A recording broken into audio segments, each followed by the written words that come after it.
Good morning guys. May lakad ako ngayong araw pero alam nyo ba na tuwing lalabas ako, meron akong daladalang maliit na scanner. Ito dangle type lang siya mga bossing. So kaya ako nagdadala nito para if ever na meron akong makitang mga tao na nasiraan sa kalsada, tapos syempre gusto ko silang tulungan, kahit paano meron akong dalang maliit na diagnostic tool. Kasi yung mga scanners ko kasi malalaki, so parang medyo bulky silang dalhin lagi.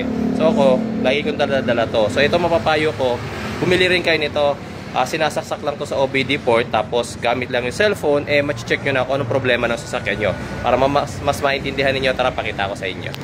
Ganito lang ang ginagawa sa kanya. Itong ating dangle mga bossing, isasaksak nyo lang to sa OBD port. Hanapin nyo lang yung OBD port ng inyong sasakyan. Mayroon iba nandito, yung iba nasa gitna, yung iba nandito. Pero itong Hilux natin dito, so kailangan isaksak nyo lang. Makikita nyo ilaw yung dangle, ang ibig sabihin connected na siya. Okay? Tapos, i-turn on ninyo yung inyong ignition switch. Hindi nyo kailangang i-start mga boss, kailangan lang mag-turn on siya to access yung remote, okay? Tapos, syempre, kailangan nyo i-download yung kanyang app. So, meron na akong app. Ito yung kanyang app mga bossing. Ayan, i-diag. Pag bagong bili nyo lang yung diagnostic tool nyo mga bossing, syempre hindi nyo pa nada-download lahat ng kanyang mga software. So, ito, libre na to. Makikita nyo lahat ng car mix nandyan. Kahit yung mga European cars, American cars, Chinese cars nandyan. So download nyo lang lahat yan mga bossing. So dahil Toyota yung unit natin, dumiretso na tayo sa Toyota. Download nyo. Ayan, so pindutin nyo na agad yung Toyota para dumirekta na doon.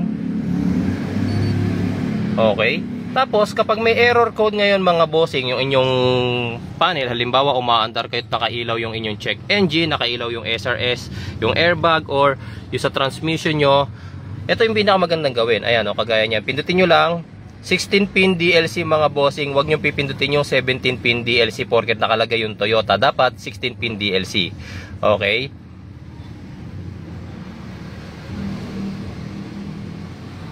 Ayan. Tapos, ilagay nyo kung anong year model ng ating sasakyan. So, this is a 2020. Pindutin nyo lang yan. 2019 to 2020 with smart key. Yes. Others. And okay. Okay. And magsisimula na siya ng scanning. Wait lang natin mga bossing. Naglo-loading pa siya. After niya mag-loading, lalabas tong tatlo. Health report, system selection, then vehicle information. Health report na kayo. And kung may error code ang inyong sasakyan mga bossing, lalabas dito. Kagaya niyan, no fault code.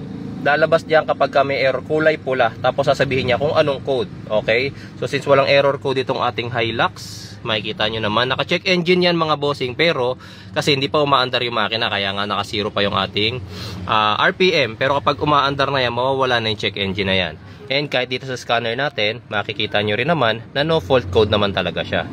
Ayan. So, mabilis lang ang scanning nito mga bossing. Usually, it takes 5 to 10 minutes. Okay? Natagalan lang ako kanina dahil nag-download pa ako ng software. Pero kapag na-download nyo na yan sa phone nyo mga boss, mabilis lang naman po ang scanning yan. Ayan. 96%. And makikita nyo rito, wala tayong kulay pula. Kapag meron siyang DTC mga bossing, meron kayong makikita kulay pula dyan. Pero kapag lahat naman yan black, everything is normal. Ayan, nakalagay. Normal. Okay? So, ganun lang mga boss. Maganda, magkaroon kayo ng sarili nyong diagnostic tool kahit yung mga ganito kaliliit. Okay, so, mura lang naman yan. Ilalagay ko na lang yung product link sa video description din sa pin comments mga boss. Salamat po.